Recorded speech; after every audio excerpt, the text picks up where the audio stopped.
Hi everyone. In this video, we will continue building our personal finance tracker by linking expenses data with budget data.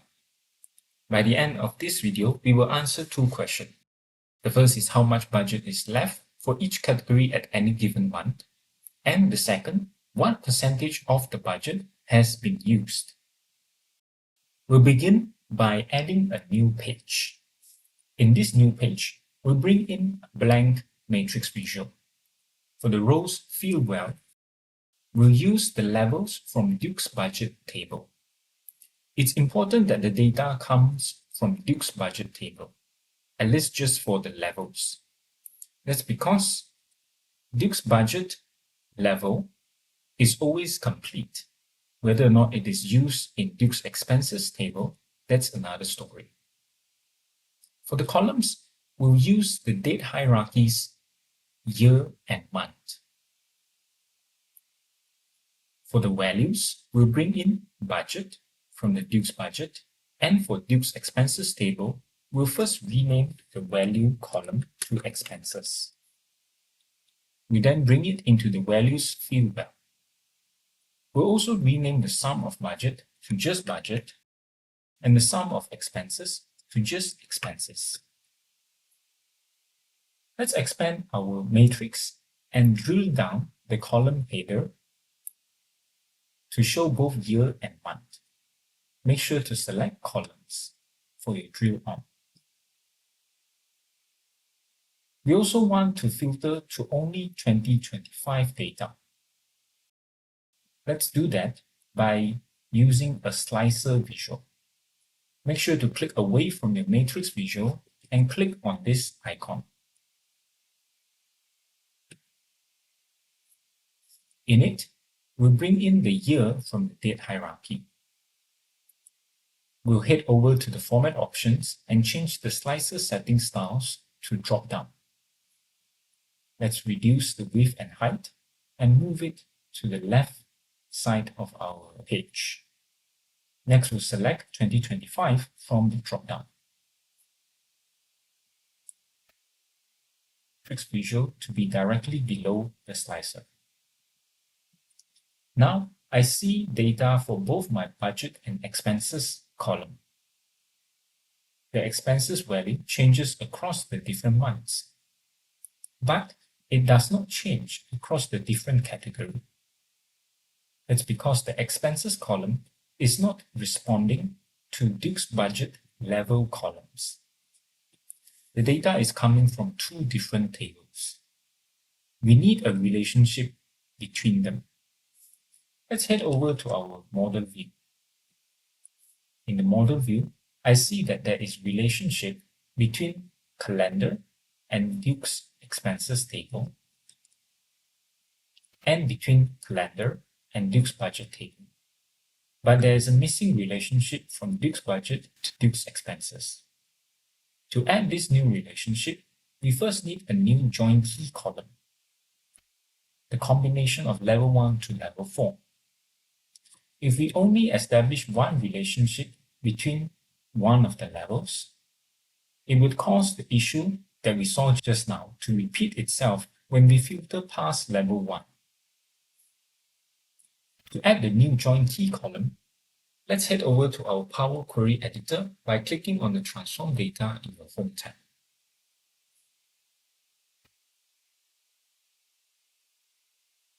Begin with the Duke's expenses table.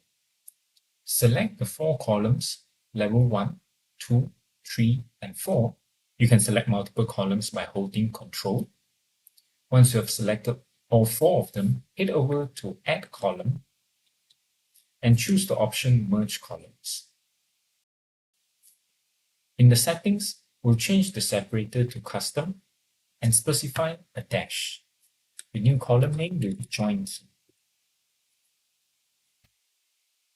We have our new Join Key column in Duke's expenses table. Let's do the same for Duke's budget table. Level 1 to level 4, add column, merge columns.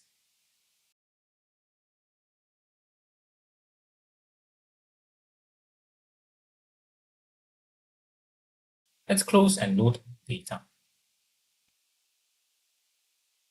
The data is loaded.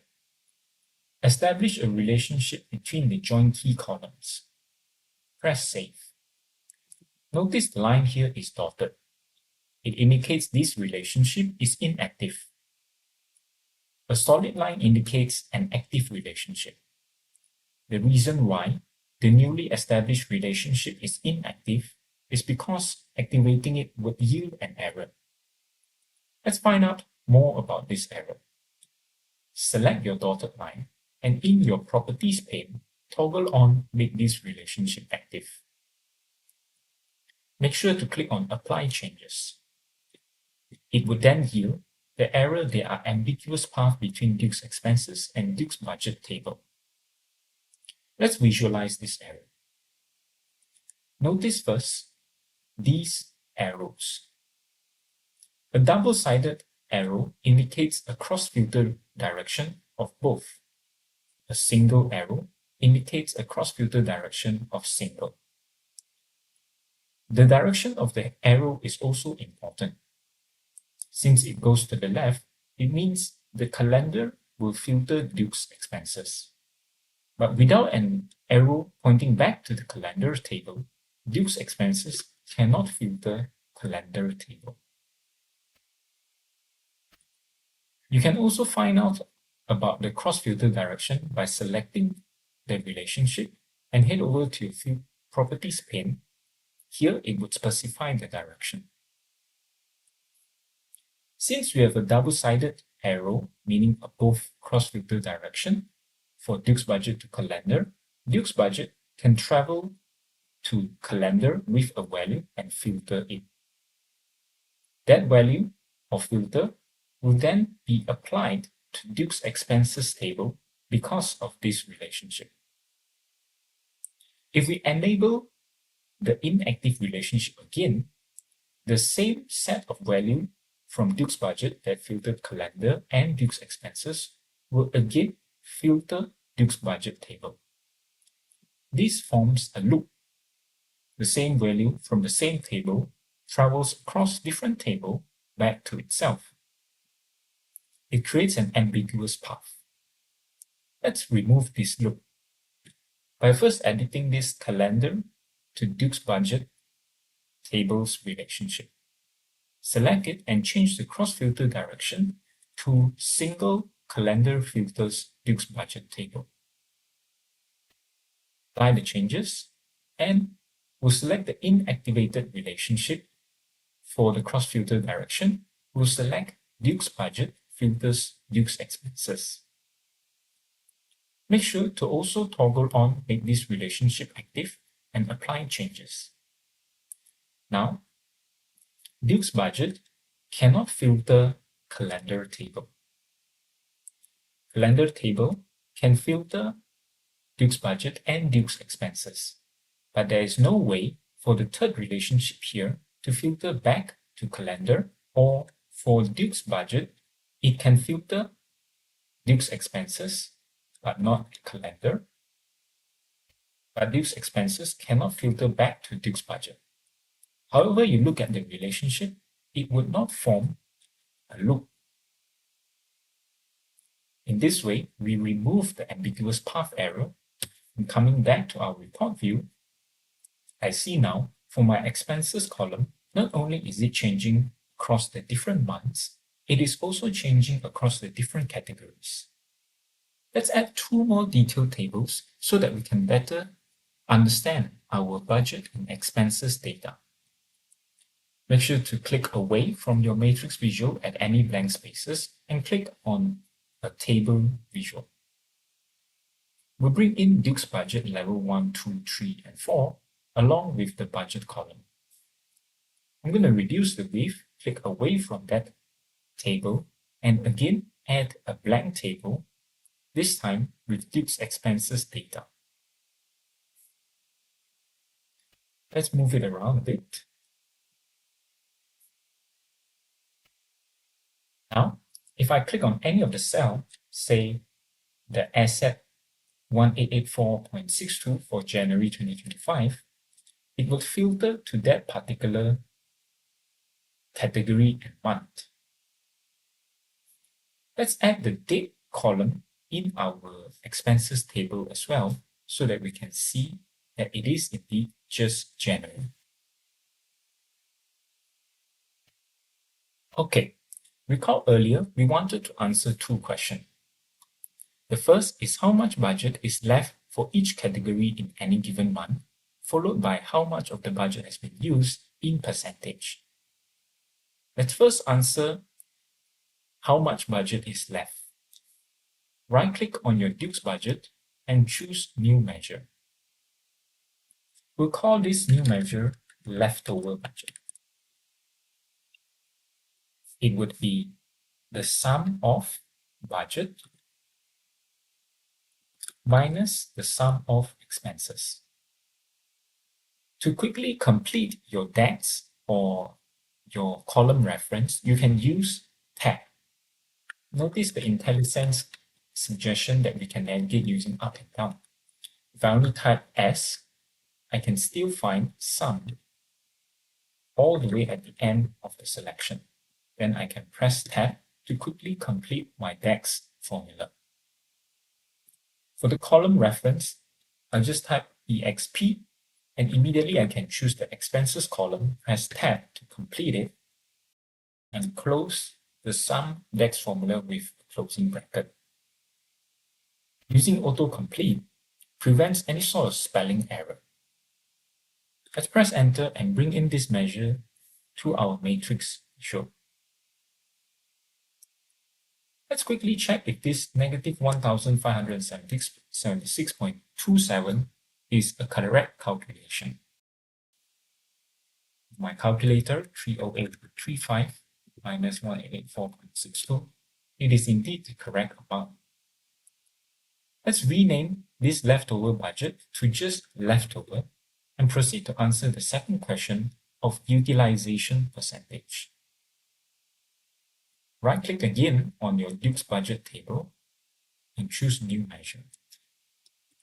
Name it as utilization percentage equals to defined DAX. For the numerator, we'll use budget, but it has to be the sum of budget. Next, we'll have the sum of expenses. It should be the sum of expenses followed by the budget. So I'm just going to cut and paste. And for my last argument, it would be 0. Forgot the closing bracket here. This would be our final formula. You can also just use a slash to calculate a divide formula. But using a divide DAX allows us to specify this last argument, which is called alternate result. In cases where the denominator is 0, say in this case budget is 0, and anything divided by 0 would yield an error.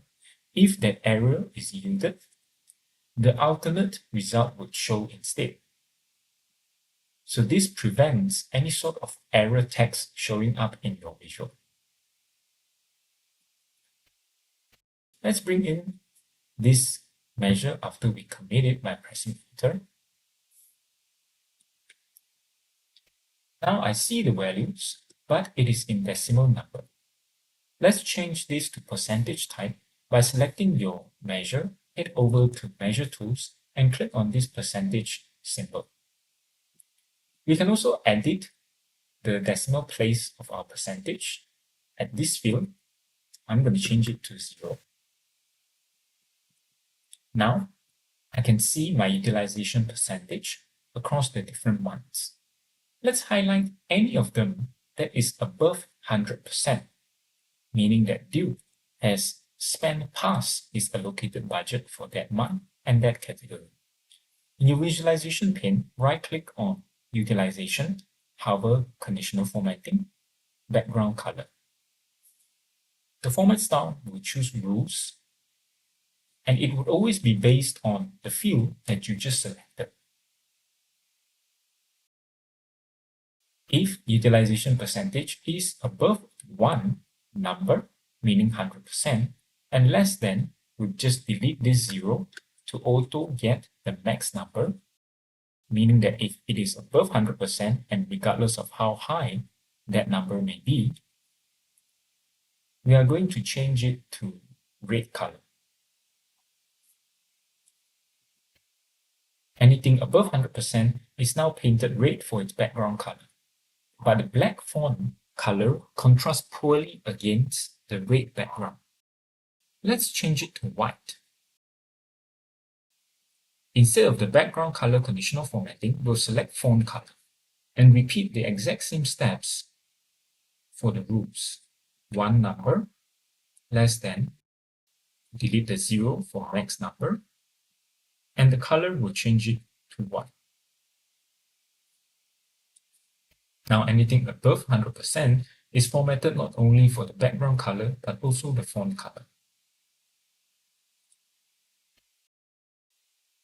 Now we have answered two of our questions, namely how much budget is left and how much budget has been used in percentage.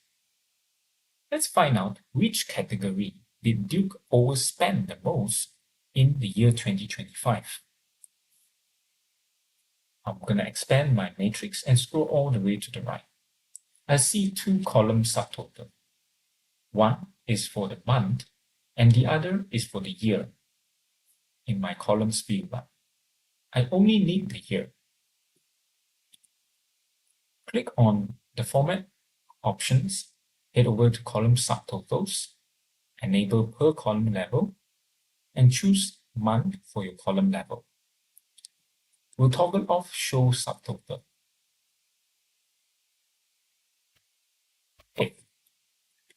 Looking at the utilization percentage for 2025, 549% is the highest. It belongs to the self category. Let's find out which subcategory for self did Duke spend the most, specifically for level 2 subcategory. 1,419% is overwhelmingly the highest category Duke overspent. It belongs to the health category. Let's click on that percentage and find out more about the budget. Duke budgeted for 4 subcategories under level 3, assessment, hygiene, medication, and supplement. For his expenses, if we sort the sum of expenses in descending order, he spends the most for hospital, chiro, and supplement. It seems the hospital and chiro are unexpected expenses for Duke since he did not budget them in his Duke's budget table. Let's find out for the asset category, which is the second highest category when it comes to overspending, which subcategory did Duke not budget for? We want to find out the highest utilization percentage in the subcategory level 2 and see which category did he not budget for. This time around, he budgeted for computer and phone bill. For his expenses, the highest is computer and that is phone bill, and scrolling all the way down, there's nothing else apart from those two categories. Dukes have budgeted for those categories, but he has under budget for computer and certainly for phone. Okay, let's recap what we have learned so far. We begin by wanting to link the data between budget and expenses. To do so, we use a matrix visual but encounter the issue of expenses not showing the data across the different categories. We resolve that issue by establishing a relationship between two newly added columns in Duke's budget and Duke's expenses. The newly added column, namely join key, is added in Power Query Editor using the option Merge Column under Add Column tab.